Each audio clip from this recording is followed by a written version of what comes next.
Welcome to Life Words Day by Day. Today we begin 2 Samuel 9 with David asking the question, is there still anyone left of the house of Saul that I may show him kindness for Jonathan's sake? It is the strength and power of covenant that is on display for us here. You'll notice that in this passage, David mentions the word kindness 3 times in verses 1, 3, and 7. Back in the history of David's life, you will recall that David's best friend was a man named Jonathan. But this was not an insignificant man. Jonathan was King Saul's son, the legitimate heir to Saul's kingdom.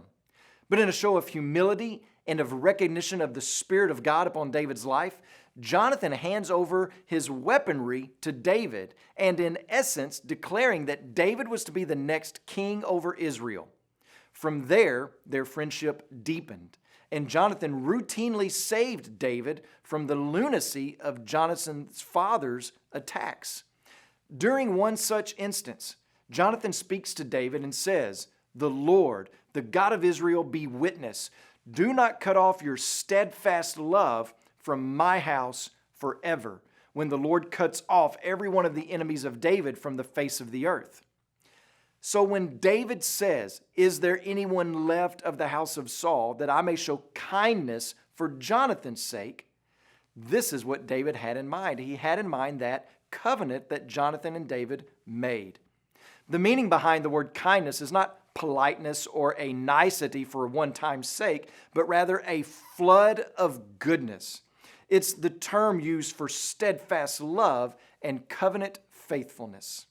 This covenant that David made with Jonathan is what's on his heart. David had been busy bringing peace and rest to his people, and now he wants to honor this covenant. He aims to keep this covenant.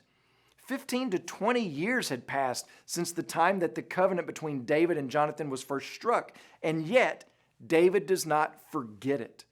The kingdom of Saul had come and gone, and yet David is still searching to see if there is somehow that he can be faithful within Jonathan's household. That's the strength, the binding nature of this covenant. David doesn't say, well, if anyone asks about it, then I will honor the covenant. No one has claimed this privilege, so I guess I can forget about it and move on. No, David actually seeks someone out to investigate the situation to see if justice and kindness can be extended for Jonathan's sake.